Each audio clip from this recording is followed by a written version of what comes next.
अब थाईलैंड और म्यांमार में आए भूकंप को लेकर ज्योतिषियों के हवाले से बड़ी खबर देते हैं। दावा किया जा रहा है कि बैंकॉक से लेकर म्यांमार में धरती हिलने के पीछे शनि ग्रह की चाल है, वो चाल जो कल से बदल जाएगी। इतना ही नहीं, ज्योतिष विज्ञान का दावा है कि कल से 51 दिनों तक शनि और राहु एक साथ एक राशि में होंगे। ऐसे में इन दोनों का साथ देश दुनिया के लिए शुभ नहीं बल्कि अशुभ संकेत लेकर आया है। इस महायुति के बीच कल सूर्य ग्रहण भी पड़ रहा है, इसीलिए कहा जा रहा है कि अगले 51 दिन बेहद सावधान।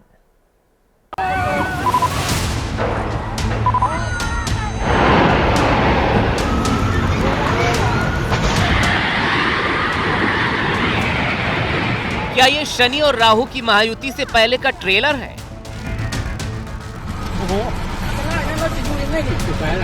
क्या शनि और राहु का शापित योग उनकी महायुति से पहले ही एक्टिव हो गया है?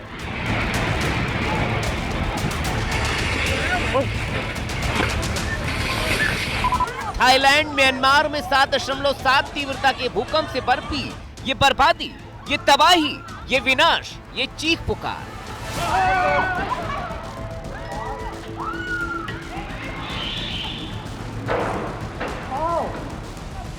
कांपती धरती पर कांपते लोग और म्यांमार की यूनिवर्सिटी से लेकर आबू धाबी का जलता हुआ ये वाटर पार्क।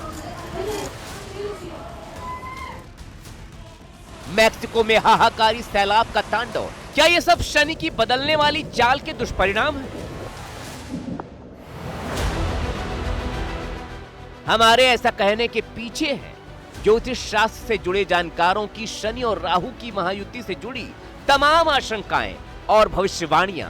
वो भविष्यवाणियां जो पिछले कई दिनों से हम लगातार एबीपी न्यूज के दर्शकों यानी आप तक पहुंचा रहे हैं। शुक्रवार को इस भूकंप से एक दिन पहले ही ज्योतिषियों ने इसकी आशंका जाहिर की थी। शनि और राहु की युति होती है तो इसको ज्योतिष शास्त्र में बहुत नाम है। कुछ लोग पिशाच योग कहते हैं, कुछ लोग शापित योग कहा जाता है, क्योंकि सूर्य शनि की जो ये 51 दिन युति जो बन रही है ये कहीं ना कहीं भूकंप के लिए, आर्थिक स्थिति के लिए, युद्ध के हालात के लिए बहुत अच्छी नहीं है। ज्योतिष से जुड़े जानकार मानते हैं कि जब जब दुनिया में राहु के साथ शनि ने युति बनाई है, वो समय, वो काल दुनिया के लिए उथल पुथल लेकर ही आया है और करीब 11 साल बाद एक बार फिर वैसे ही पाप ग्रहों की योग बने हैं।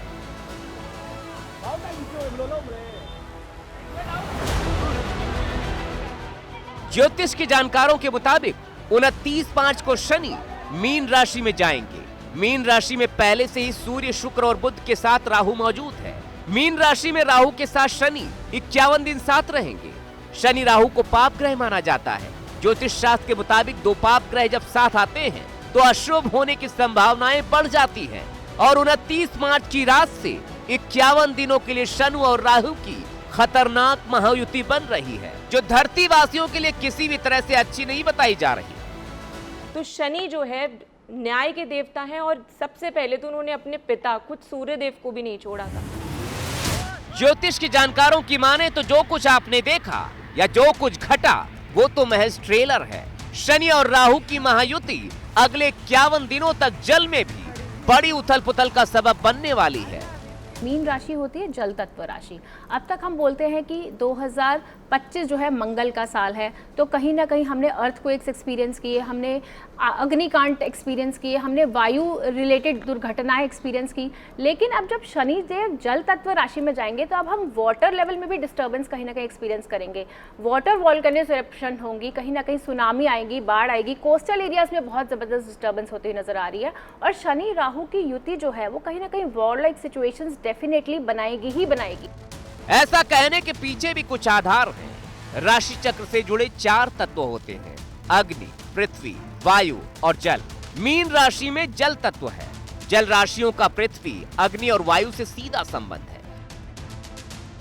ज्योतिष शास्त्र मानता है कि ये संबंध कभी कभी घातक साबित हो जाते हैं। और जल के राशि में जाने के कारण जल तत्व का जो कुछ खेल है इसमें बड़ा विकार एक उत्पन्न कर देगा। कोई ना कोई यहाँ अनहोनी का भी एक कारक बन सकता है। जल जब हवा और अग्नि के साथ योग करता है तो विनाश का सबब बनता है। कहीं अतिवृष्टि होगी कि इतना बरसात करेगा ये कि आदमी परेशान हो जाएगा और पहाड़ों के क्षेत्र में कहीं ना कहीं वर्षा ऋतु काल में अनहोनी का ये संकेत देगा। इसके फल इस रूप में बना हुआ है। एक तरफ जब थाईलैंड और म्यांमार की धरती पर विनाशकारी भूकंप तबाही मचा रहा था, ठीक उसी समय आबू धाबी का एक बड़ा वाटर पार्क विनाशकारी अग्निकांड का शिकार हो गया। एबीपी न्यूज पर ज्योतिष के जानकार ऐसी आशंका भी जाहिर कर चुके थे। एक्सीडेंट ज़्यादा होना, भूकंप का आना, अग्नि घटनाओं का बहुत होना, और जैसे कि हम 2 साल से देख भी रहे हैं कि बहुत ज़्यादा प्रॉब्लम हो रही है। एक तरफ शनि और राहु की महायुति, तो दूसरी तरफ ज्योतिष से जुड़े जानकार चंद्र ग्रहण और सूर्य ग्रहण के फेर को भी आने वाले दिनों के लिए मुश्किल भरा मान रहे हैं। एक्सीडेंट ज़्यादा होना, भूकंप का आना, अग्नि घटनाओं का बहुत होना, और जैसे कि हम 2 साल से देख भी रहे हैं कि बहुत ज़्यादा प्रॉब्लम हो रही है। वैसे तो वैज्ञानिक दृष्टिकोण में ज्योतिषीय आधारों और दावों की कोई मान्यता नहीं है, लेकिन ज्योतिष से जुड़े दावों को भी पूरी तरह से झुठलाया नहीं गया है, क्योंकि ज्योतिषीय गणना भी गणित और खगोल पर आधारित है। बहुत बड़ा नुकसान आज हो चुका है। उम्मीद यह है कि 51 दिन तक देश और दुनिया में शांति बनी रहे।